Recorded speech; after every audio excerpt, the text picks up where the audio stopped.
같이 말씀 보겠습니다. 오늘은 화목제 말씀을 좀 보도록 하겠습니다.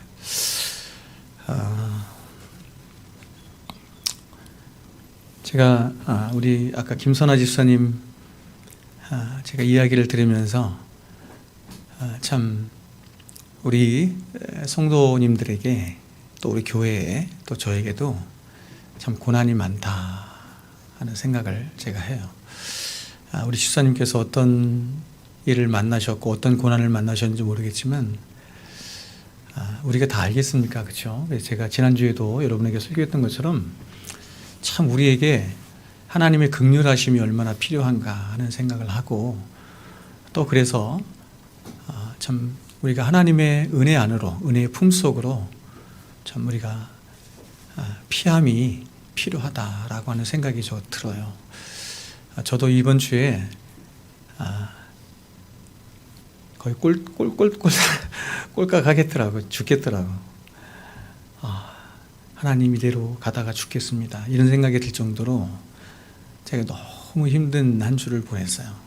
굉장히 힘든 한 주를 보냈고 사실은 지금도 제가 보내고 있고 너무 어렵습니다. 너무 어렵고 마음을 추스리기가 너무 제가 힘들어서 오늘 제가 설교를 할 수 있을까 하는 생각을 할 정도였어요. 그래서 어제는 사실은 제가 다른 목사님에게 좀 부탁을 좀 드릴까 이런 생각을 했는데 오늘 아침에 와서 기도하면서 하나님께서 어떻게든 은혜를 주셔서 또 근데 이제 또 저도 이 말씀을 준비하면서 또 위로를 좀 많이 얻었습니다. 용기도 얻고 여러분도 이 말씀을 통해서 세상을 살아갈 성도로서 살아갈 믿음의 용기를 가졌으면 좋겠습니다.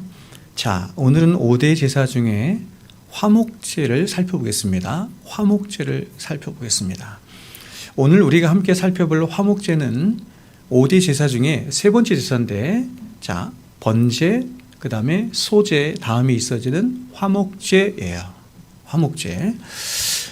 이 화목제가 세 번째 있어지는 이유는 뭐냐면, 번제나 소제처럼 여호와께 향기로운 냄새를 일으키기 위해서 불에 태워지는 화제에 속한 제사이기 때문에 그렇습니다. 여호와께 향기로운 냄새를 일으키기 위해서 불에 태워지는 이 화제에 속한 세 가지 제사가 번제, 소제, 화목제 이렇게 돼요. 하나님께 드려지는 제사는 우리가 앞에서 배운 것처럼 5가지 제사법이 있죠. 5대 제사법 이렇게 얘기해요. 번제, 소제, 화목제, 속죄제, 속건제 이런데 이 5가지의 제사들은 두 종류로 나눌 수가 있어요. 크게 두 종류로 나눌 수가 있는데 그 기준이 뭐냐면 죄입니다. 죄. 그래서 죄와 관계없이 드리는 제사가 앞에 3가지예요. 번제, 소제, 화목제고 그래서 이 성경이 이 제사들을 언급할 때 죄와 관계없이 하나님께 기쁨이 되는 제사다 이렇게 얘기해서 하나님께 향기로운 냄새 이렇게 표현한 거예요. 그리고 이 제사들과 다르게 이번에는 성도 개인의 죄와 관계된 제사입니다. 여기서 죄라고 하는 것은 원죄를 말하는 게 아니라 성도가 범한 자범죄를 말한다 이렇게 말할 수 있는데 그 죄와 관계된 제사로 죄를 용서받기 위해서 드리는 제사가 2가지 속죄제 그리고 속건제 이렇게 말씀을 드릴 수 있어요. 그러면 먼저 우리가 앞서 살펴봤던 2가지 제사를 잠시 보겠습니다. 번제와 소제를 보겠습니다. 먼저 번제는 우리가 하나님께 나아가는 근원적인 열쇠가 되도록 하는 제사, 모든 제사의 초석과 같은 기본과 같은 제사가 번제 이렇게 말씀드릴 수 있습니다. 즉 번제는 예수 그리스도의 십자가의 대속을 의미하는 것으로 번제가 없이는 다른 제사는 아무 무용지물이에요. 번제를 드려짐으로 다른 제사를 드릴 수가 있고 번제를 드림으로써 하나님 앞에 나아갈 수 있는 길이 열린다 이렇게 말할 수 있어요. 다시 말해서 번제가 없이는 누구도 하나님 앞에 나아갈 수 없고 하나님의 말씀을 들을 수도 없고 하나님께 나아가 기도할 수도 없고 죄 용서도 받을 수 없고 구원도 받을 수 없다. 그것이 번제입니다. 이러한 번제의 가장 중요한 특징은 앞에서 우리가 살펴봤던 것처럼 가장 첫 번째는 뭐냐면 흠이 없는 제물이어야 한다는 것입니다. 흠이 없는 제물이어야 해요. 그리고 이 번제에 드려지는 짐승 또한 우리가 살펴봤던 것처럼, 자, 우리가 별로 생각을 안 했는데 저 보세요. 사슴이나 노루나 사자나 호랑이 같은 짐승은 안 된다 이렇게 말씀했죠. 이런 짐승은 안 돼요. 어떤 짐승만 되냐면 이런 짐승이에요. 오직 힘 없어요. 힘이 없고 힘이 없어서 그냥 주인이 시키는 대로 그냥 순종하고 따르는 제물이에요. 그래서 결국 자신을 희생하여 자신을 양식으로 주는 동물이에요. 그걸 뭐라고 해요? 가축이라고 해요. 가축. 그래서 소나 양이나 염소나 비둘기 이렇게 말하는 거예요. 누구 닮았어요? 예수님 닮았죠. 예수님. 다 예수님 닮은 거예요. 마지막으로 이 번제를 드릴 때는 제물로 가져온 짐승의 온 사지를 다 절단해야 합니다. 다 각을 뜨고 다 절단을 할 뿐만 아니라 가죽만 제외하고 모든 부위를 완전히 하나님 앞에 다 태워서 드리는 제사. 그래서 다 태워서 하나님 앞에 올려드린다. 그랬죠? 그래서 번제를 히브리어로 뭐라 한다 그랬어요? 올라간다. 이렇게 어렵지 않죠? 이렇게 말씀드렸어요. 자, 여러분, 이러한 번제는 가장 1차적으로 십자가에서 하나님의 모든 율법의 요구를 이루시기 위해서 자신을 온전히 하나님 앞에 순종하여 드리신 예수 그리스도의 순종하심을 말하는 거예요. 그리고 이것을 인간편에서 말할 때는 이 번제를 통해서 보는 것은 우리의 구원에 인간의 어떤 노력이나 공로나 자격이라고 하는 것이 단 1도 더해질 수 없다. 이런 메시지가 있는 것이죠. 자, 이제 두 번째 소제 볼까요? 소제는 곡식으로 드리는 제사입니다. 참 특이한 제사인데 5가지 제사 중에서 오직 소제만 곡식으로 드려요. 그런데 항상 이 소제는 무엇과 함께 드렸냐면 번제와 함께 아침 저녁으로 드렸어요. 그러니까 소제만 따로 드리는 경우도 있었지만 거의 그런 경우는 드물고 번제와 함께 아침 저녁, 여러분 아침 저녁으로 드리는 제사를 제가 뭐라고 했어요? 상번제, 그렇죠? 상번제. 그러니까 여러분 제사를 아침 저녁으로 드려야 할 만큼 중요한 제사가 뭐예요? 번제이고 소제인 거예요. 아시겠죠? 아침 저녁으로 늘 날마다 뭘 기억해야 돼? 예수 그리스도의 십자가를 기억해야 돼요. 날마다 하나님 앞에 감사하는 삶을 살아야 돼요. 그래서 소제는 항상 드릴 때 성경이 뭐라고 하냐면 곱게 갈아서 드리는 거예요. 여러분 곱게 갈아서의 의미가 제가 뭐라고 그랬어요? 더 본질적인 의미가 최상품의 제물이다 이런 것입니다. 그러니까 최상품의 곡식을 곱게 갈아서 드리도록 했습니다. 이것은 하나님의 구원의 은혜를 진실로 알고 깨달은 성도가 이제 그 은혜에 감격하고 감사함으로 마치 고운 소재로 하나님 앞에 드리는 것처럼 자신 역시 고운 가루가 되어서 하나님 앞에 온전히 순종하는 삶을 살겠습니다라고 하는 다짐이 어디에 들어있다? 소재에 들어있다. 그러면 여러분 이제 이렇게 한 영혼이 십자가의 은혜로 죄 용서받고 구원을 받게 되면 그래서 그러한 하나님의 은혜에 대해서 진심으로 감사하고 감격하며 기뻐하게 되면 성도는 그 다음에 어떻게 하게 됐어요? 어떻게 하게 되겠습니까? 바로 성도는 당연한데 어떠냐면 이제 더 깊은 하나님과의 친교의 관계로 나아가고 싶어하는 목마름과 열망을 갖게 되겠죠. 그렇습니까? 그래서 이런 하나님을 향한 성도의 열망의 마음으로 번제와 소제에 이어서 세 번째로 드리는 제사가 뭐냐면 그것이 화목제인 것입니다. 됐죠? 그러므로 화목제가 가진 목적은 하나님과의 더 깊은 관계로 나아가도록 하는데 그 목적이 있는 거예요. 원래 하나님이 사람을 지으신 목적이 그거죠. 원래 하나님이 사람을 지으시고 사람을 구원하신 목적, 사람을 지으신 목적이나 구원하신 목적은 같아요. 지으신 목적이나 구원하신 목적이 같은데 목적은 뭐냐면 하나님과 교제하며 하나님과의 의존의 관계 속에 하나님을 사랑하며 살도록 하는데 그 목적이 있었던 것처럼 하나님은 가장 먼저 번제를 통해서 죄인들의 죄를 용서함으로 하나님 앞에 나올 수 있는 길을 열어주신 거예요. 그래서 그 은혜를 안 성도는 그렇게 죄사함 받고 하나님 앞에 나아갈 길을 알게 된 성도는 어떻게 하게 됐어요? 하나님 앞에 감사하겠죠. 그래서 그 감사로 드리는 제사가 소제이고 더 나아가서 이제 하나님을 향한 더 깊은 목마름과 열망으로 하나님과의 더 깊은 관계 속에서 나아가고 싶어 하겠죠. 그래서 드리는 제사가 화목제다. 이렇게 연결되죠? 그래서 이 화목제를 영어 성경에서는 이렇게 표현했어요. 평화의 제사, the peace offering. 제사가 offering이거든요. 혹은 친교의 제사, 혹은 나눔의 제사. 그러니까 여러분, 이런 말들에 이 화목제가 가지고 있는 이런 정신이나 목적이 다 들어있는 거예요. 그러므로 화목제를 드리는 이 목적 자체가 이렇게 가장 먼저는 하나님과의 더 깊은 관계 속으로 들어가서 하나님과 더 깊은 사랑의 관계를 갖도록 할 뿐만 아니라 더 나아가서, 그렇죠? 더 나아가서 옆으로 다른 성도들과 그러한 사랑의 관계를 갖도록 하는 것에 있기 때문에 하나님은 제사자가 드린 제물 중에서 가장 좋은 게 있어요. 가장 좋은 게 뭐냐면 성경에 보면 세 가지인데 기름과 콩팥과 간이래요. 기름과 콩팥과 간은 누구에게 드려야 되냐면 하나님께 드려야 돼요. 자, 화목제의 제물을 드렸는데 이 중에서 기름과 콩팥과 간은 하나님께 드려야 돼요. 가장 좋은 것은. 다음에 뒷다리가 있는데 뒷다리는 누구 거냐면 제사장 거예요. 그러니까 제사장에게만 드려야 돼요. 그리고 나머지 모든 고기들, 이제 대부분 고기들이 남은 거 아닙니까? 이 모든 고기들은 어떻게 했냐면 다른 사람들과 이웃들과 혹은 다른 성도들과 나누어 먹도록 했어요. 나누면서 뭐 해요? 함께 친교하고 기쁨을 나누고 하는 것이죠. 이것이 화목제다. 그래서 화목제는 앞서 말씀드린 것처럼 순서상 번제와 소제 다음에 드려지는 이유가 여기 있는 것입니다.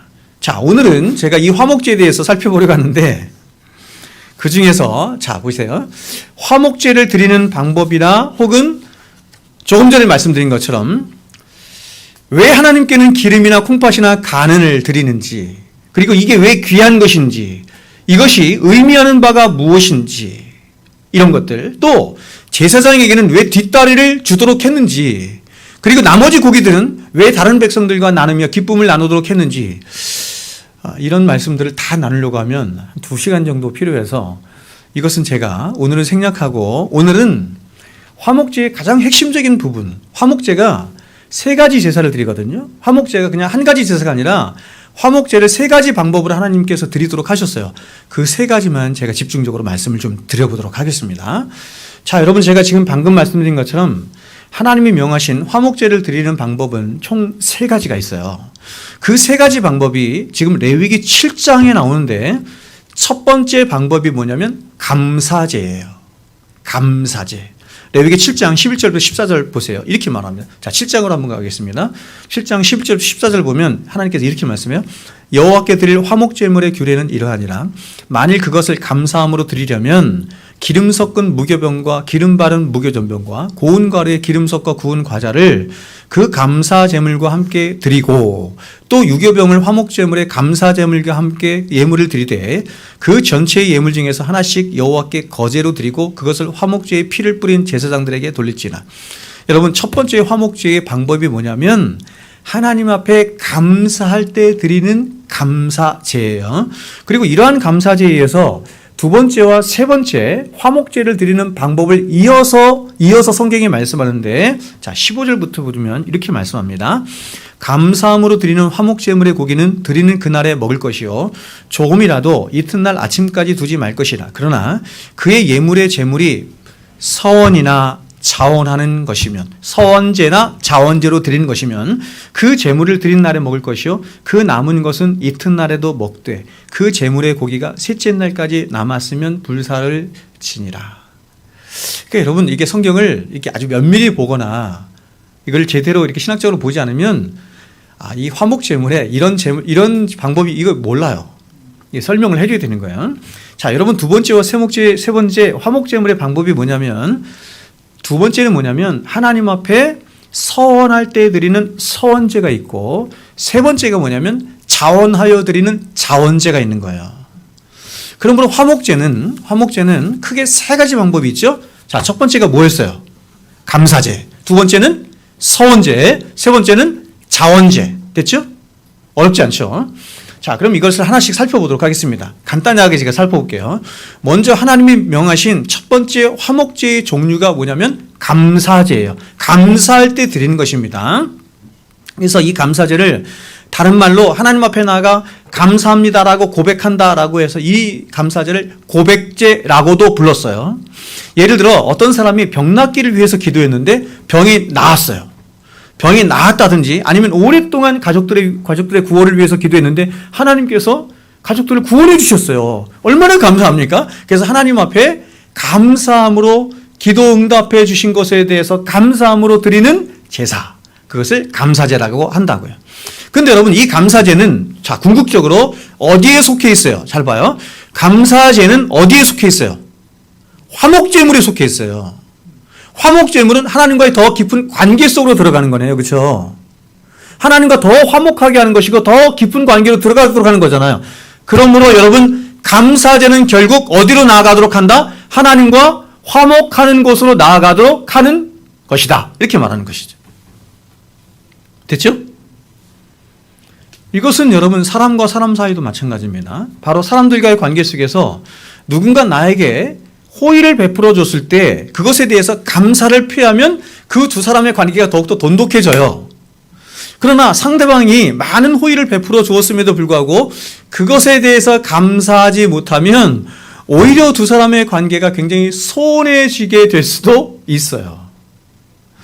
근데 여러분, 성도는, 자, 성경이 말하는 성도는, 자, 이런 차원에서 보면 안 되고, 성도는 사실상 그리스도 안에서 이미 모든 것을 다 받았죠.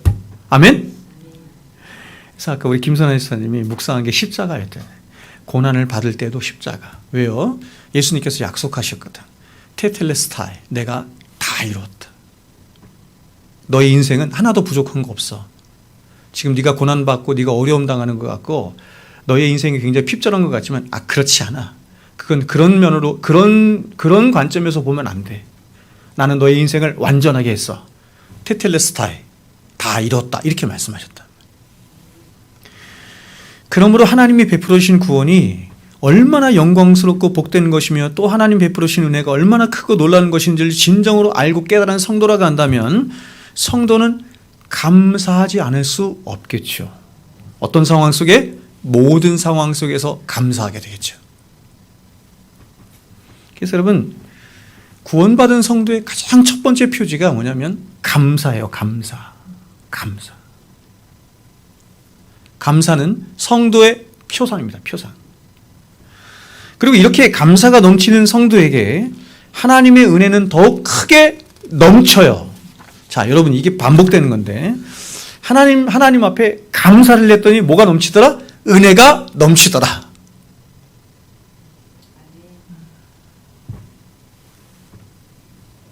여러분, 감사는 성경이 말하는 감사는 선택이 아니에요. 사실은. 그리고 감사하지 않은 것을 성경은 죄라고도 얘기해요. 두 번째, 하나님이 명하신 화목제는 서원제입니다. 여기서 서원이라는 말 많이 들어봤죠? 서원이라는 말은 이런 거예요. 예를 들어서 어떤 사람이 자신의 삶에 어떤 큰 위기나 곤경이 찾아왔어요. 그래서 그런 곤경과 위기에서 하나님이 그를 구원해 주셨어요. 그러면 그 사람은 이제 그런 하나님의 은혜에 보답하기 위해서 하나님 앞에 어떤 약속이나 혹은 맹세 같은 것을 해요. 그렇죠? 그걸 서원이라고 해요. 예를 들어서 어떤 사람이 죽을 병에 걸리게 되었는데 그 사람이 하나님 앞에 간절히 매달리면, 그런 간증 많이 들어봤잖아요. 하나님, 나를 이번만 이 암에서 나를 살려주시면 나는 이제 나의 모든 인생을 다 바쳐서 주를 위해 살겠습니다. 혹은 주를 위해 내가 목사가 되든지 복음 전한 그렇죠? 선교사가 되든지 하겠습니다.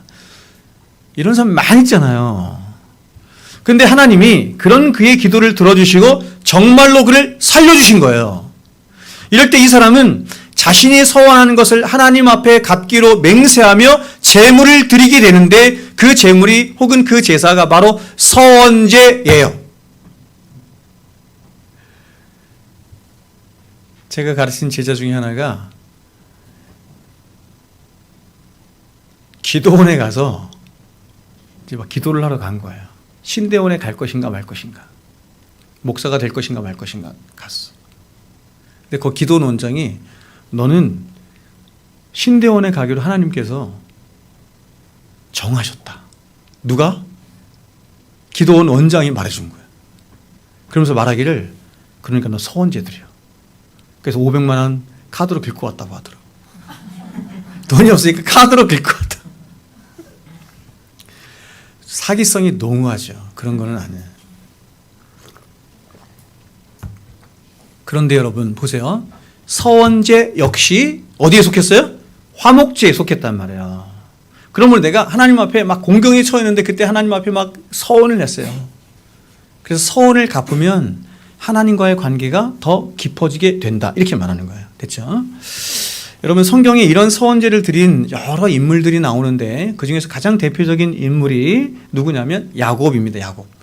야곱이 자기 아버지와 형을 속이고 삼촌 라반의 집으로 도망가죠. 그런데 도망가는 도중에 베델에서 한 돌을 베고 잠을 자죠. 잠을 자는데 꿈속에서 누구를 만나냐면 하나님을 만나요. 그렇죠? 여러분 잘 알죠? 사닥다리 딱 놓이죠. 사닥다리가 뭐를 의미하는 거예요?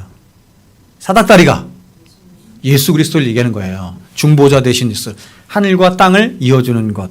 그래서 사닥다리로 위아래로 내려가는 그 모습을 보면서 하나님을 만난 거죠. 여호와의 사자를 만났어요. 그래서 야곱이 잠 깨어서 그 여호와의 사자 하나님을 향해서 이렇게 말을 합니다.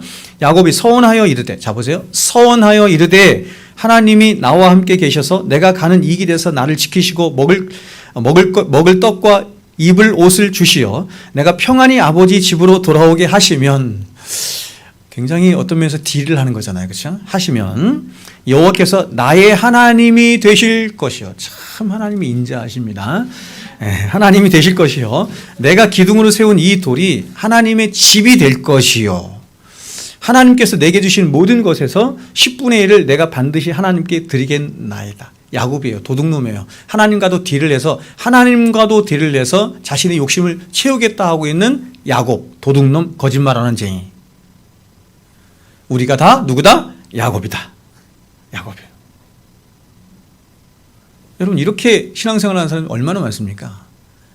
그렇죠? 이건 신앙이 아니거든요. 근데 하나님이 내치지 아니하시고 그 많은 사람들 가운데 야곱을 택하사 야곱을 위대한 믿음의 사람으로 만드시는 거예요. 어디에서? 야복강가에서. 그래서 야복강가의 사건을 뭐라고 그래요? 분이엘 사건, 회심 사건 이렇게 말하는 거예요. 자, 여러분 야곱은 인생이 큰 위기를 만났어요. 그런데 그런 야곱의 인생의 위기에 하나님이 찾아오셨어요. 그러자 그런 야곱은 하나님을 향해서 하나님이 자신을 지켜주시고 평안히 집으로 돌아오게 하면 세 가지 약속하는데, 내가 여호와를 섬길 것이고, 두 번째는 여호와의 집을 세울 것이며, 세 번째는 내가 11조를 드리겠나이다. 이렇게 말을 합니다. 이렇게 서원을 해요. 그리고 드디어 삼촌 라반의 집에서 하나님의 은혜를 경험하며 하나님의 은혜 속에 하나님께서 자기를 지켜주신다는 그런 은혜의 경험을 몇 년 동안? 20년 동안 해요. 20년 동안 하면서 큰 거부가 되잖아요. 거부가 돼서 다시 집으로 돌아오게 됐을 때 야곱이 바로 이 베델을 지나게 되었을 때 베델에서 자기가 하나님을 만나고 하나님께 서원한 것을 기억한 거예요. 그래서 거기서 제단을 쌓고 제사를 드려요. 근데 그 제사가 어떤 제사였다? 서원제였어요. 보세요. 이러한 자원제를 드린 또 다른 대표적인 인물이 있는데 사무엘상 1장에 보면 나오는 인물인데 누구냐면 한나예요. 우리가 사무엘상 1장을 보면 엘가나라고 하는 사람이 나오는데 그에게 부인 2명이 있었습니다. 한나와 브닌나입니다. 한나와 브닌나가 있었는데 한나는 자식을 낳지 못했죠. 자 보세요. 자식을 낳지 못했는데 성경은 자식을 낳지 못한 것을 이렇게 말씀해요. 하나님이 그로 하여금 성태치 못하게 하셨기 때문이다. 하나님이 태를 막으셨어요. 그래서 자식을 낳지 못하게 합니다. 그러자 한나는 자신이 자식을 낳지 못한 것으로 인해서 늘 번민하고 슬퍼하죠. 아파하죠. 고통스러워하죠. 그래서 하나님 앞에 그런 상한 심령을 가지고 하나님 앞에 나가서 통곡하며 기도해요. 근데 그 기도가 어떤 기도였냐면 서원하는 기도였단 말이에요. 이렇게 말합니다. 한나가 마음이 괴로워서 여호와께 기도하고 통곡하며 서원하여 이르되 만군의 여호와여 만일 주의 여종의 고통을 돌보시고 나를 기억하사 주의 여종을 잊지 아니하시고 주의 여종에게 아들을 주시면 내가 그의 평생에 그를 여호와께 드리고 삭도를 그의 머리에 대지 아니하겠나이다. 나에게 아들 주시면, 자, 지금 한나가 어떻게 서원하고 있냐면 자신에게 아들을 주시면, 자식을 주시면 그 자식을 하나님 앞에 다시 드리겠습니다. 이렇게 하는 거예요. 그렇죠? 많잖아요. 그렇죠? 우리 어머니가 서운했대요. 우리 아빠가 서운했대요. 이랬잖아요. 그렇죠?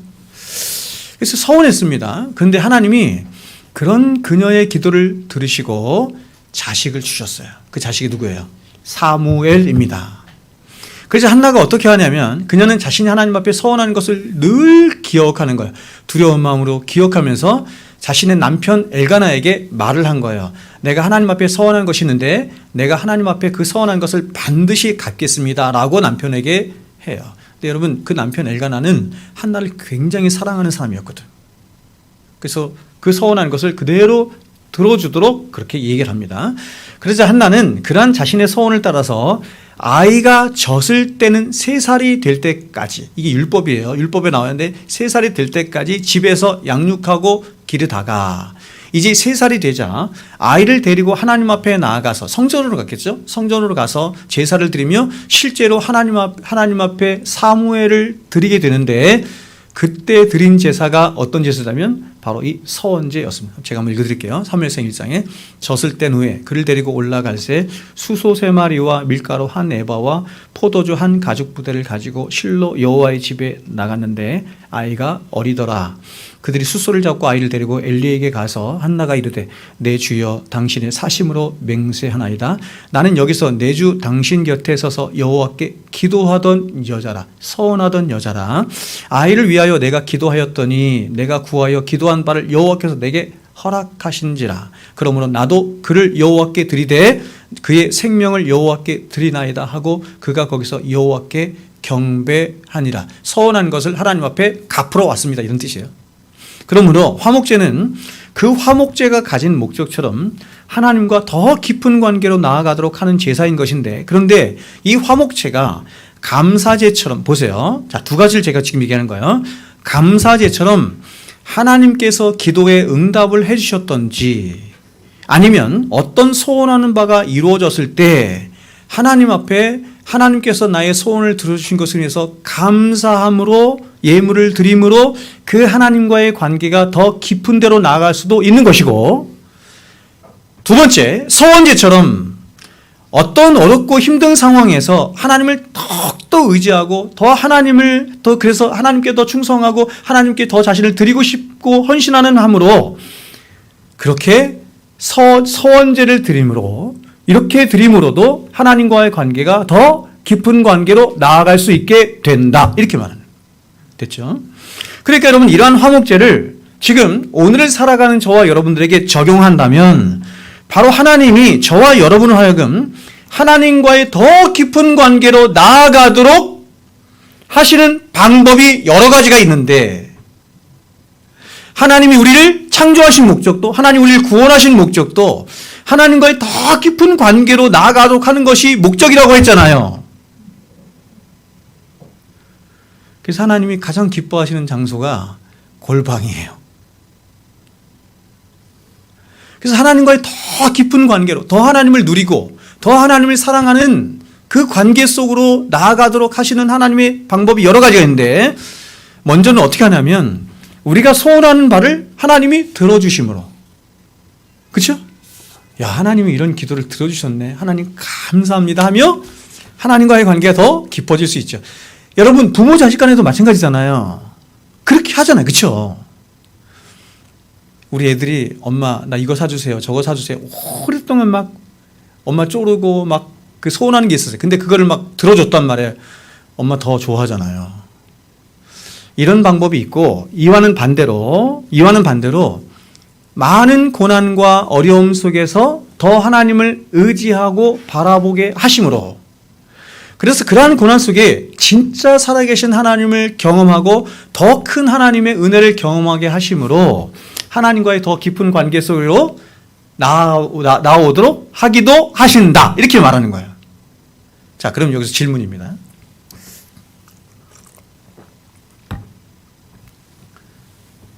보통 사람들이 이 두 경우 중에 어떤 경우에 더 하나님의 은혜를 크게 경험해요? 당연히 우리는 전자를 원하지만 우리는 그럴 수 있는 존재가 아니란 말이에요. 그래서 아주 어릴 때는 하나님이 잘 들어줘.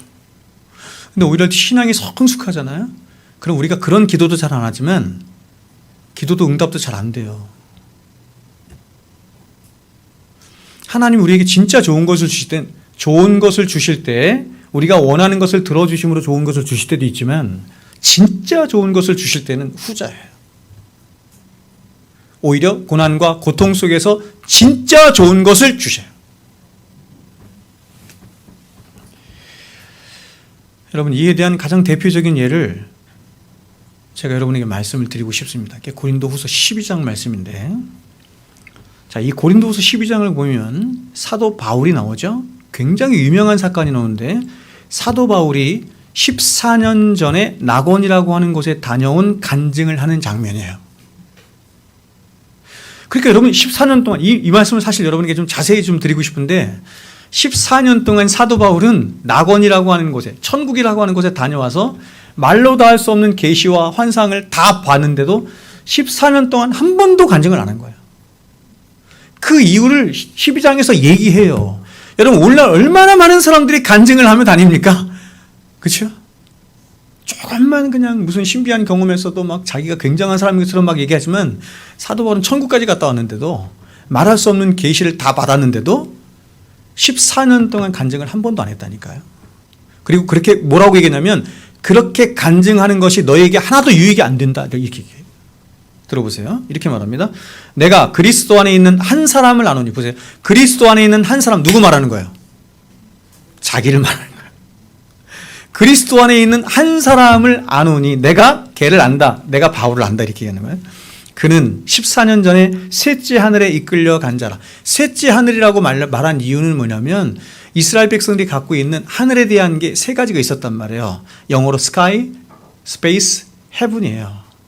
이런 의식이 있었기 때문에 그들이 잘 이해하는 방식으로 셋째 하늘, 어디 갔다? 헤븐에 갔다 왔다. 천국에 갔다 왔다. 낙원에 갔다 왔다. 이렇게 말하는 거예요. 그러면서 이렇게 말합니다. 그가 몸 안에 있었는지 몸 밖에 있었는지 나는 모르거니와 하나님은 아시느니라. 여러분, 이 위대한 사도도 자기가 낙원이라고 하는 곳에 끌려갔다 왔긴 왔는데 내가 몸 안에 있었는지 몸 밖에 있었는지 어떻게 갔어? 나도 모른다. 오늘날 얼마나 이런 것들을 쉽게 얘기합니까?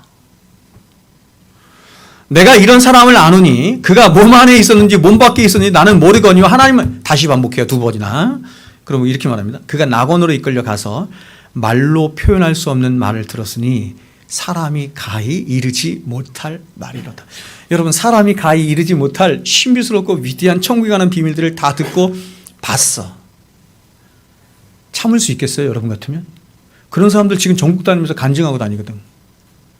근데 안 한다는 거야. 14년 동안 안 했어요.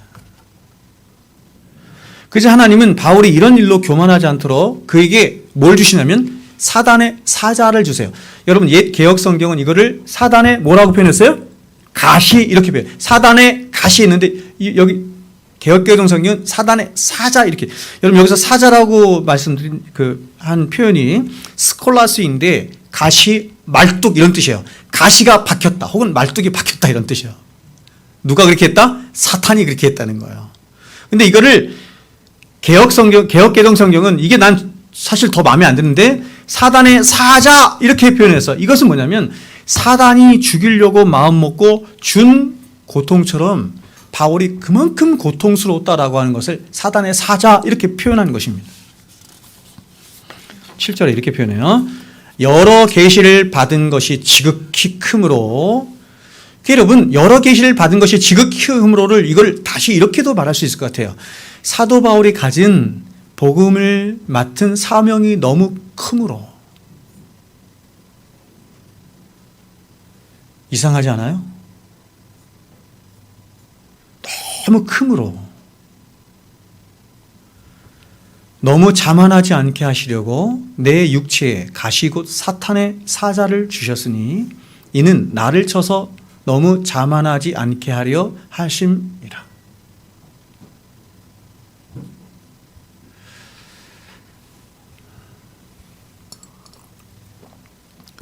그런데 바울은 처음에는 이러한 하나님의 뜻을 잘 깨닫지 못한 거예요. 그래서 자신이 질병이 낫기를 위하여 하나님께 3번 구했습니다. 자신의 질병을 위해서 하나님 앞에 3번 구했어요. 이렇게 말합니다. 이것이 내게서 떠나가기를 위해 내가 3번 주께 구하였더니.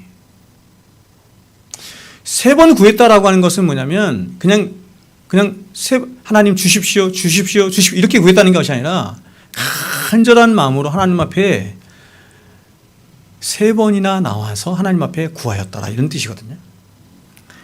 여러분, 바울은 처음에는 자신의 육신의 질병이 낫는 것이 하나님의 뜻이라고 생각했어요. 왜냐하면 육체의 가시는 사단이 준 가시였기 때문에 이 사단이 준 가시는 분명 나쁜 것이 틀림이 없을 뿐만 아니라 바울은 이 사단이 준 육체의 가시로 말미암아 복음을 전하는데 더욱 많은 어려움을 가지고 있었기 때문입니다. 따라서 바울은 이러한 사단의 가시가 제거되는 것이 자신이 복음을 위하여 더욱더 힘있게 일하는데 유익할 뿐만 아니라 이러한 육체의 가시가 제거되는 것이 하나님의 뜻임을 확신할 수 있었던 것입니다.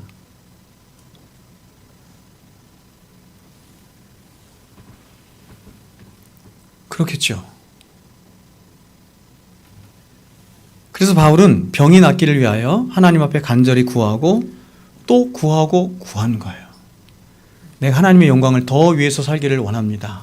그러니 이 질병을 고쳐주시는 것이 저는 마땅한 줄로 아뢰요 하면서 하나님 앞에 3번 구한 거죠.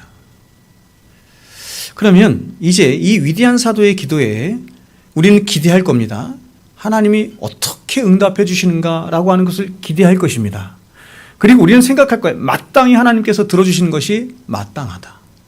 당신의 영광을 위하여, 당신의 복음 전파 사역을 위해서 그 육신의 질병이 낫기를 위하여 기도하는 이 사도 바울의 기도에 하나님이 응답해 주신 것이 너무 마땅하다. 그래서 이 기도를 들어주심으로 말미암아 바울로 하여금 복음을 전하는 일에 더욱더 힘쓸 수 있도록 하나님이 격려와 힘을 바울에게 주실 수 있을 뿐만 아니라 더 나아가서 주변 사람들에게도 이렇게 주님을 따르고 주님 앞에 복음을 위해서 충성하는 바울과 같은 자가 어떻게 하나님의 보호힘을 받고 어떻게 하나님께 복을 받고 어떻게 주의 인도하심과 또한 도우심을 받는 것인지 생생하게 보여줄 수 있잖아요. 그래서 많은 사람들이 간증하고 다니는 이유가 그거잖아요. 너무 정당한 것입니다. 그런데 여러분, 주님이 이런 바울의 간절한 기도에 어떻게 하시냐면 하나님이 이런 바울의 기도에 응답을 해 주셨는데 바울이 원하는 방식으로 기도 응답을 해 주시지 않고 전혀 다른, 그래서 이렇게 말하는 거예요. 크고 비밀한 방식. 예레미야가 그렇게 얘기하죠. 내가 하나님 앞에 부르짖었더니 하나님께서 응답을 해 주시는데 어떻게 하냐면 크고 비밀한 방식. 왜 크다고 얘기했냐면 우리가 생각하는 것과 비교도 할 수 없을 만큼 하나님이 우리를 어떻게 하신다? 사랑하신다, 이런 뜻이에요. 크다는 말에는. 비밀이라는 얘기는 뭐냐면 우리가 결코 알 수도 없고 깨달을 수 없는 하나님이 우리를 사랑하사 우리를 위하여 예비하신 기도 응답의 방식이 수만 가지가 있다, 이런 뜻이에요. 그래서 크고 비밀한 일, 전혀 알지도 못하고 깨닫지 못한 방식으로 구원하신다. 마치 이스라엘 백성들이 홍해 앞에서 사방이 다 막혀 있는 상황에서 하나님 앞에, 그치? 하나님이 그들을 구원해 주시는 방법이 이스라엘 백성들을 예상하지 못하고 모세도 알지 못했고 뒤에 따라오는, 그치? 애굽의 군사들도 알 수도 없었던, 이상 그 누구도 알 수도 없었던, 어떻게 그런 걸 상상이나 할 수 있겠습니까?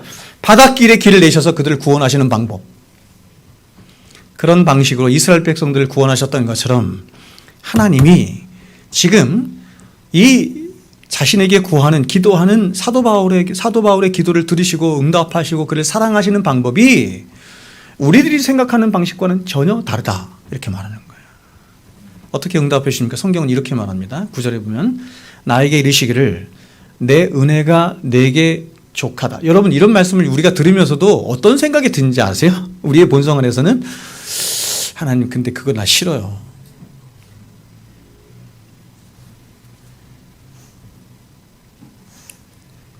믿음이 없어서 그래요. 저도 그래요. 이렇게 대답하십니다. 나에게 이르시기를 내 은혜가 내게 족하다. 이는 내 능력이 약한 데서 온전하여짐이라 하시니지라. 이는 내 능력이 약한 데서 온전하여짐이라 하신지라. 여러분, 이 말이 무슨 말인지 알겠어요?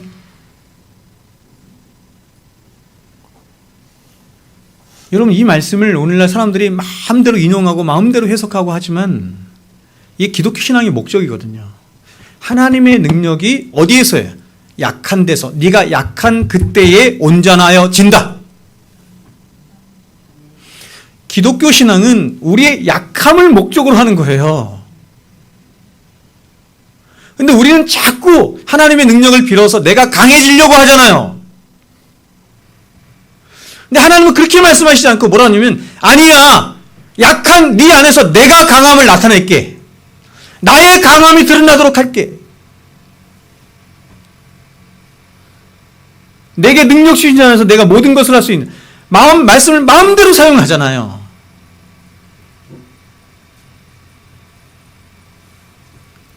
그러므로 도리어 크게 기뻐함으로, 이것을 깨달은 바울이 크게 도리어 기뻐함으로 나의 여러 약한 것들에 대하여 자랑하리니, 기가 막히죠? 약한 것들에 대하여 자랑하게 되었어요. 질병을 자랑하게 됐어요. 이는 그리스도의 능력이 내게 머물게 하려 함이라. 여러분, 이 사람이 왜 자랑하게 되었을까요? 내가 약하게 된 것을 왜 자랑하게 되었을까요? 그럴 때 그리스도의 능력이 내게 머물 수 있다는 걸 알았기 때문에. 이 사람이 세상에서 최고의 가치를 생각하는 게 뭐였어요? 그리스도의 능력, 그리스도의 은혜였던 거예요. 근데 우리는 이것을 인정하지 않고 알지 않기 때문에 사실은 이렇게 구하지 않는다고. 그리스도의 은혜가 내 안에 머무는 것보다, 아니에요 주님, 나는 이렇게 하나님이 들어주시고 이렇게 응답해 주시는 게 난 더 좋아요. 그거 들어주세요.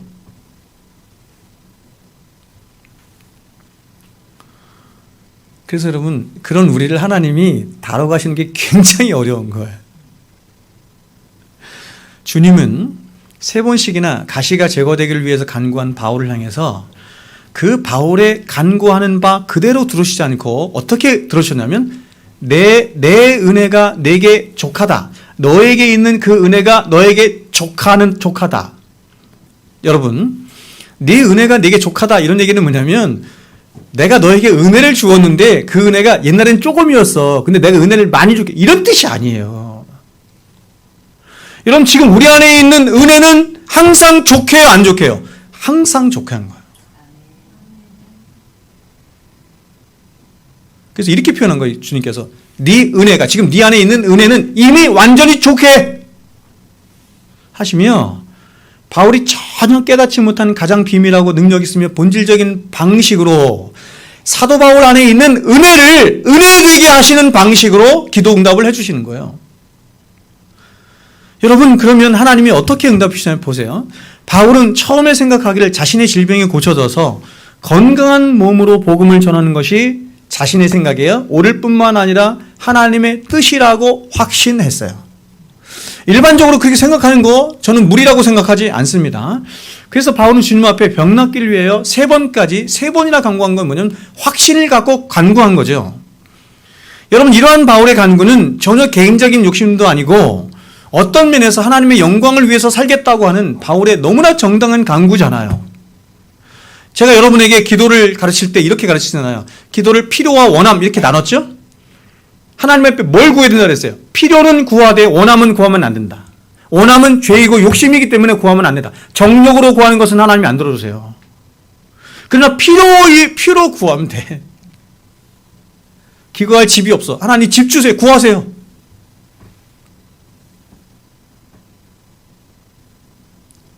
그래서 주님께서도 일용할 양식을 구하라고 우리에게 절대적으로 필요한 거니까. 악에서 건진받기를 위해서, 죄사함 받기를 위해서 구하라고 한 이유가 뭐냐면 그게 우리의 절대적인 필요이기 때문에. 그거 없으면 어떻게 살아요? 근데 원하면 안 돼. 원하는 건 욕심이거든요. 그래서 여러분, 이러한 원리를 따라 사도 바울은 개인적인 욕심을 따라 구한 게 아니라 필요를 따라 구한 것이기 때문에 자신의 기도가 정당하다고 생각했던 것입니다. 그런데 하나님은 이런 바울의 기도를 드시고 응답을 해주시는데, 어떻게 응답하시냐면 바울이 원하는 방식이 아니라 바로 이렇습니다. 바울 자신보다 바울을 더 잘 아시고 더 사랑하시는 그런 하나님이 진짜 주기를 원하는 것, 많이 경험하잖아요. 애 키울 때 그런 경험 많이 하잖아. 얘는 맨날 달래는 게 사탕밖에 안 달래잖아. 그렇죠? 그리고 자신의 욕심을 따라 이것도 구하고 저것도 구하고. 그리고 예수님께서 말씀하신 거냐. 야, 자식이 칼을 달라 할 때 그 칼을 줄 부모가 세상에 어디 있겠느냐. 이 자식에게 가장 필요한 것을 아는 자가 누구예요? 부모님이잖아요. 하물며 하늘에 계신 너희 아버지께서 가장 좋은 것을 너에게 주시지 않겠느냐? 가장 좋은 게 뭐였어요? 가장 좋은 게 뭐예요, 여러분? 성령을 주시지 않겠느냐.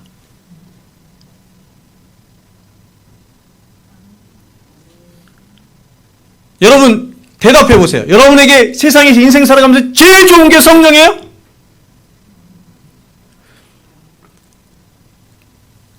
여러분의 재물과 여러분의 건강과 여러분에게 속해 있는 많은 것들을 잃고 그것들과 바꿔서 갖고 싶은 게 바로 성령 맞습니까? 성령 충만 맞습니까? 여러분 재물도 없고 여러분 되게 힘들게 살고 고난이 많아도 성령 충만하면 배부르게 살 수 있겠어요? 누가 아멘 하셨어요? 왜 한 분만 아멘 하냐고. 그러니까 여러분 이런 기대가 너무 다른 거예요. 이게 기독교 신앙이 굉장히 어려운 게 뭐냐면 사람들이 기대하는 것과 하나님의 기대가 달라요. 근데 하나님은 뭐예요? 선이시잖아요. 하나님 그 자체가 선이시잖아요. 하나님은 사랑이시잖아요. 하나님이 우리보다 더 사랑하시나요? 입을 굳게 다무시네. 하나님 우리를 더 사랑하시죠. 하나님 우리보다 더 선하시죠. 그래서 하나님이 예비하신 길이 있는데 우리의 눈이 죄로 인해서 가려워져서 못 보는 거예요. 욕심이 가리는 거지. 당장 하나님 앞에 우리는 뭘 구하냐면 사탕 주세요 이렇게 하는 거야. 사탕. 그래서 하나님이 우리에게 응답을 주시되 어떻게 하냐면 가장 근원적인 방식으로 응답을 주시더라. 즉 하나님은 바울이 원하는 방식인 질병을 고쳐주시는 방식, 다시 말하면 환경을 바꿔주시고 우리가 원하는 것들을 들어주시는 방식으로 응답해 주지 않고 바로 하나님의 은혜가 가장 좋은 하나님의 은혜가 바울 안에서 보세요. 족하게 되는 방식이에요. 족하게 되는, 즉 하나님의 은혜가 바울 안에서 넘쳐서 그 은혜가 바울을 지배하고 은혜가 왕노릇하는 그런 은혜가 능력이 되는 방식으로 하나님이 바울의 기도에 응답을 해 주셨다. 여러분 이것은 굉장히 놀라운 아주 신비스러운 기독교가 가진 최고의 능력이에요. 은혜. 그래서 기독교의 복음을 은혜의 복음이라고. 여러분 하나님이 바울 안에서 이뤄가시는 정말 놀라운 그 응답의 방식과 선하심의 방식을 보십시오. 바울이 기도하기 전에 바울 안에 있던 질병이라고 하는 것은 그로 하여금 복음을 전하는데 걸림돌이 됐잖아요. 사실이에요. 팩트예요. 그러니까 바울에게는 이 육체의 가시가 있는 한 그는 완전히 자유로울 수가 없었던 것이고 늘 이 가시는 복음을 전하는데 핑계거리가 될 수 있었던 것입니다.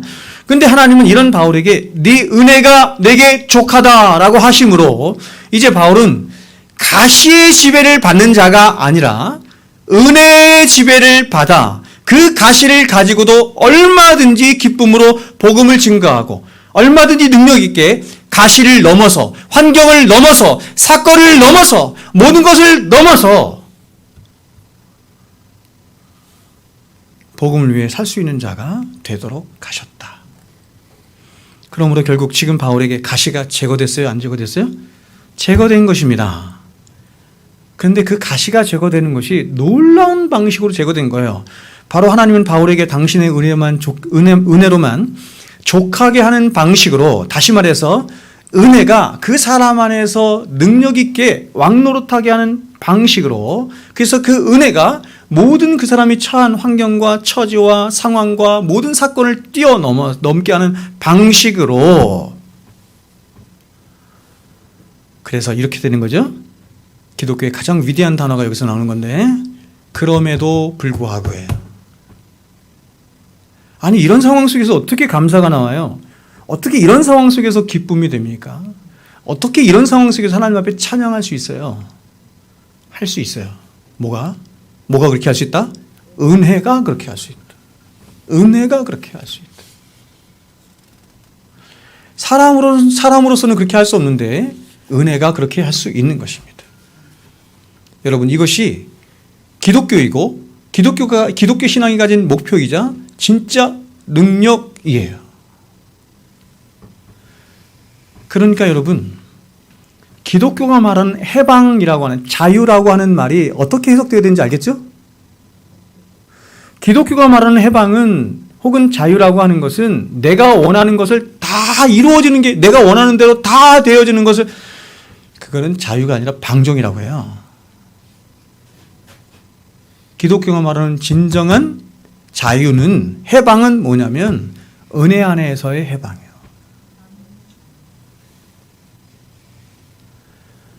여러분, 은혜를 이기고 은혜를 감당할 수 있는 세상에 존재는 없어요.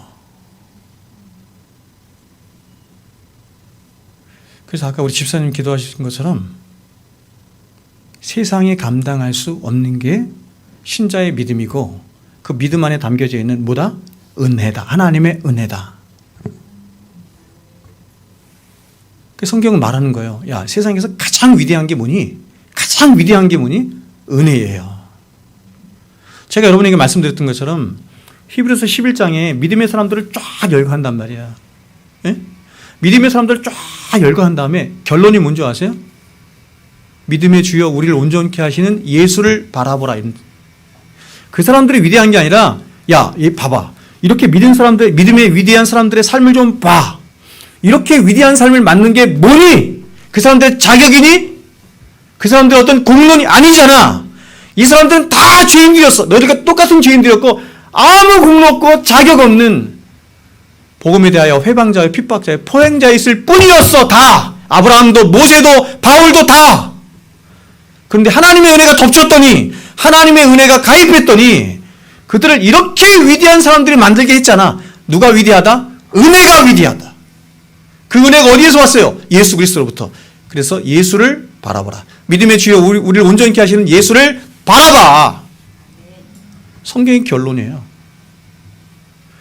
그래서 우리가 지난 시간 시편 123편을 통해서 살펴봤던 것처럼 바로 이러한 기독교가 가진 가장 근원적인 비밀을 알았던 모든 진실한 믿음의 사람들은 하나님 앞에 다른 것을 구하지 않고 어떻게 구했어요? 은혜를 구한 거예요. 그래서 많은 시편에 있는 탄원시들이 탄원을 하다가 나중에 하나님 앞에 은혜 안에 머물게 되면서 하나님 앞에 감사와 찬양의 시로 바뀌는 이유가 다 거기 있는 거예요. 그러므로 여러분, 하나님이 인간에게 주신 가장 큰 선물이 은혜인 것이며, 또한 하나님이 주신 가장 위대한 삶의 본질이자 능력이 바로 이 은혜입니다.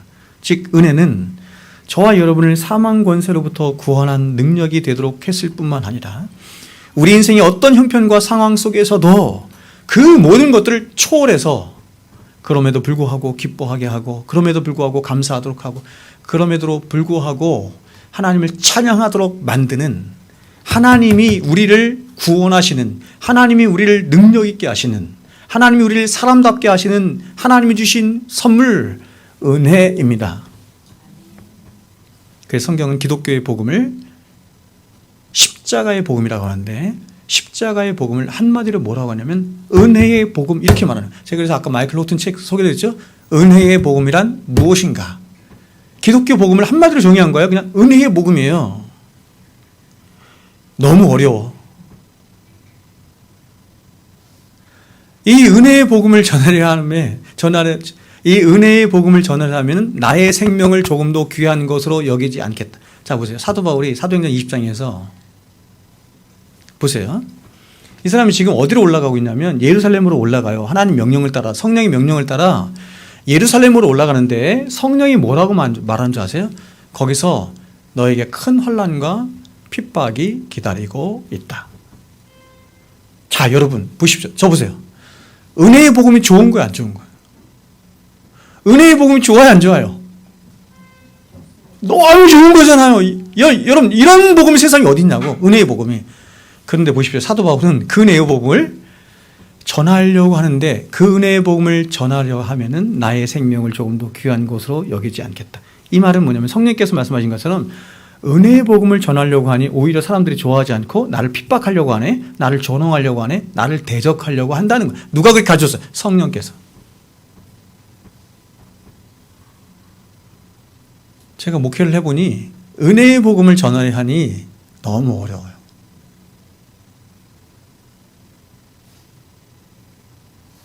사람들이 오늘날 은혜의 복음을 많이 오해하고 있습니다. 사람의 본성을 기각해야 되는데 그게 굉장히 어려워요. 그래서 여러분, 저도 이번 주를 지나가면서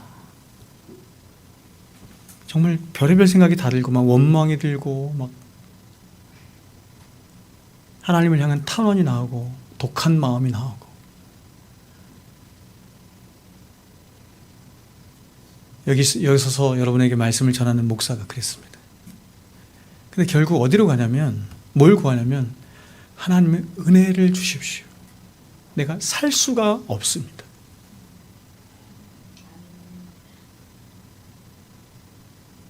환경이 바꿔지고 일이 처리되기를 위하여 기도하는 게 아니라 하나님, 나에게 은혜를 주십시오.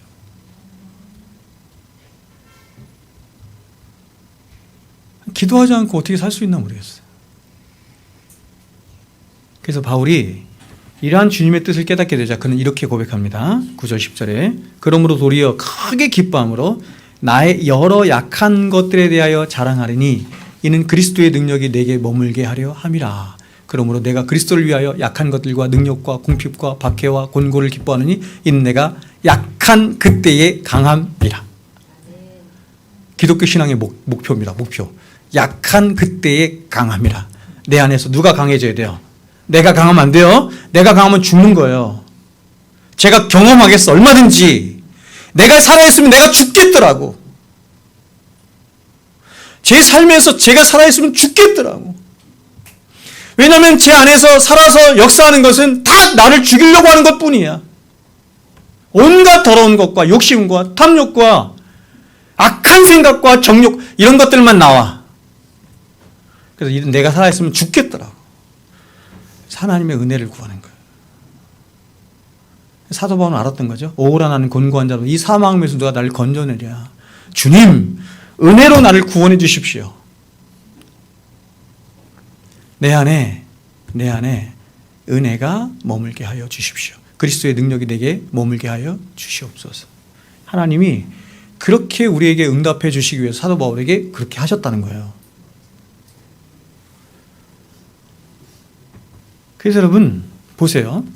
이런 하나님의 놀라운 신비와 뜻을 깨달은 바울이 이제 자신 안에 있는 육체의 가시를 제거해달라는 기도 요청을 중단하고 전혀 새로운 관점을 가지고 오히려 자신 안에 있는 육체의 가시와 자신의 여러 약한 것들까지도 어떻게 하게 됐어요? 자랑하기까지 갔어요. 바로 자신 안에 있는 약함과 불행과 고통과 고난에 대해서 전혀 새로운 관점이 열리면서 가치관의 혁명적인 전도가 일어난 것입니다. 여러분 빌립보서에서는, 여러분 저 보세요. 빌립보서에서는 사도 바울이 이렇게까지 얘기하죠. 내가 그리스도를 위하여 모든 것을 배설물로 여길 뿐만 아니라 해로 여기까지 하네. 그리스도와 나 사이를 가로막는 것이 그 어떤 것이든 나는 그걸 배설물로, 아니 더 나아가서 나쁜 것이야, 해야, 이렇게까지 여긴다는 거예요. 다른 측면에서 또 사도 바울이 얘기하는 거예요. 다른 측면에서 지금 나에게 있는 불행이나 고난이나 이런 것들이 하나님과 혹은 그리스도와 나의 사이를 더욱더 돈독하게 하고 그 은혜를 누리도록 하는 하나님이 주신 수단이라고 한다면 얼마든지 내가 그것을 기뻐하리라.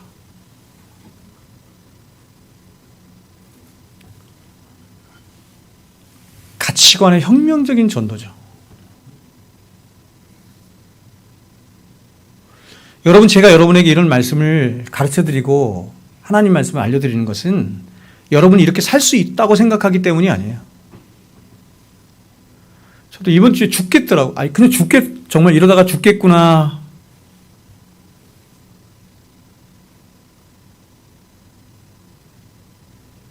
그러나 말씀을 아는 것과 그렇지 않은 것. 그래서 그 말씀 때문에 하나님 앞에 나아가 기도할 수 있는 힘을 가지는 것과, 그래서 말씀을 분별하여서 다시 한번 하나님의 은혜가 임할 때 그 말씀의 능력으로 다시 내 마음을 추스리며 하나님 앞에 설 수 있는 것은 제 안에 말씀이 있기 때문이에요.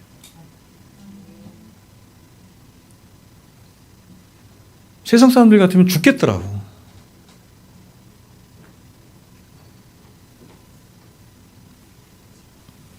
마지막으로 5분만 하고 마치겠습니다. 하나님이 명하신 화목제의 세 번째 방법 보겠습니다. 자원제. 이 자원제를 이렇게도 말해요. 낙헌제. 들어봤죠? 낙헌제. 낙헌이라는 말은 뭐냐면 즐거울 헌신할 헌 이런 거예요. 그러니까 즐거움으로 하나님 앞에 헌신하여 드린다. 영어로는 free will offering 이렇게 말해요. free will offering 이렇게 말합니다. 여러분, 이 자원제는 말 그대로 강제적으로나 의무적으로 드리지 않고 어떤 것을 또 바라고 기대함으로 드리지 않고 이런 거예요. 그저 하나님의 은혜가 감사한 거예요. 그리고 더욱더 하나님 앞에 가까운 심정이 있는 거예요. 그래서 그냥 하나님 앞에 자원하여 드리는 제사예요. 이걸 낙헌제 이렇게 말해. 혹은 자원제 이렇게 말해요. 그러므로 이 자원제는 하나님께 드리는 제사의 최고봉입니다. 최고봉.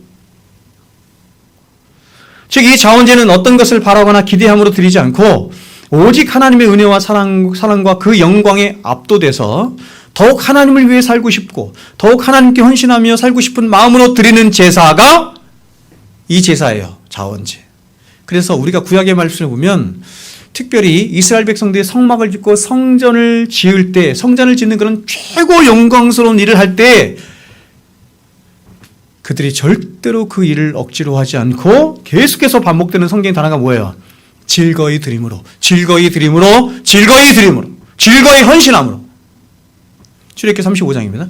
마음에 자원하는 남녀는 누구나 여호와께서 모세의 손을 빌어 명령하신 모든 것을 만들기 위하여 물품을 드렸으니 이것이 이스라엘 자손이 여호와께 자원하여 드린 예물이죠. 성전을 짓는데 너무 많은 사람들이 자원하여 나중에는 어떻게 하라냐면 도로 가져가라고 그랬어요. 도로 가져가라. 그거를 자원제, 낙헌제라고 합니다. 여러분, 저 보세요. 교회 안에서 제가 여러 번 말씀드리지만 교회를 율법으로 다스리면 안 되는 거예요. 제가 이런 말을 하면서도 제가 너무 어려움을 느껴요. 왜냐하면 사람들은 너무 어리석어서 율법으로 그래서 율법도 필요하구나 한데 제가 이 생각합니다. 그러니까 율법으로 가르치지 않으면 안 하더라고요. 근데 여러분, 교회를 이끌어가는 가장 하나님이 정하신 가장 좋은 건 뭐냐면 자원하는 방식이에요. 자원하는 방식을 다른 말로 해볼게요. 은혜의 방식이에요. 은혜가 지배해서 자원함으로 드릴 때 하나님께서 가장 기뻐하신다. 집사님, 이것 좀 하십시오. 저것 좀 하십시오. 이것도 좀 맡아주세요. 저렇게 좀 해주세요. 이런 말이 많으면 교회는 건강하지 않은 거예요. 말씀을 제가 이렇게 흘려보내면 여러분 안에서 그 은혜 안에서 기쁨과 자원함으로 하나님 앞에 하는 거예요. 스스로. 그럴 때 교회가 은혜 안에서 든든히 서갈 수 있는 것입니다. 가정도 마찬가지고. 자, 그러므로 우리는 이상 화목제의 세 가지 제사의 방식을 통해서 바로 우리 인생의 모든 순간이, 그렇죠? 모든 인생의 순간이 결코 우연이 아니라 모두가 다 어떤 거예요? 화목제가 목적하는 것처럼 다 하나님과의 깊은 관계로 나아가도록 하는 하나님이 준비하신 은혜의 자리다라고 하는 것을 깨닫게 되는 것입니다. 다시 말하면 건강하면 건강한 대로, 병들면 병든 대로, 형통하면 형통한 대로, 그리고 고난이 있으면 고난이 있는 대로 하나님은 이러한 모든 방편과 사건과 상황들을 다 사용하셔서 우리로 하여금 더욱 하나님과의 친밀한 관계로 나아오도록 하신다. 그럴 때 우리가 하나님 앞에 뭘 드린다? 화목제를 드린다. 몇 가지 방법으로? 세 가지 방법으로 하나님 앞에 드린다. 바라기는 여러분, 저와 여러분의 평생의 삶 속에 이런 하나님의 선하시고 기뻐하시고 온전하신 우리를 향하신 하나님의 뜻이 무엇인지를 알아서 우리의 삶에서 이렇게 세 가지 화목제의 제물을 우리의 입으로, 우리의 입술로, 우리의 삶으로, 우리의 손과 발로 고백하며 드리며 나아가는 저와 여러분이 되었으면 좋겠습니다. 기도하겠습니다. 있는 양육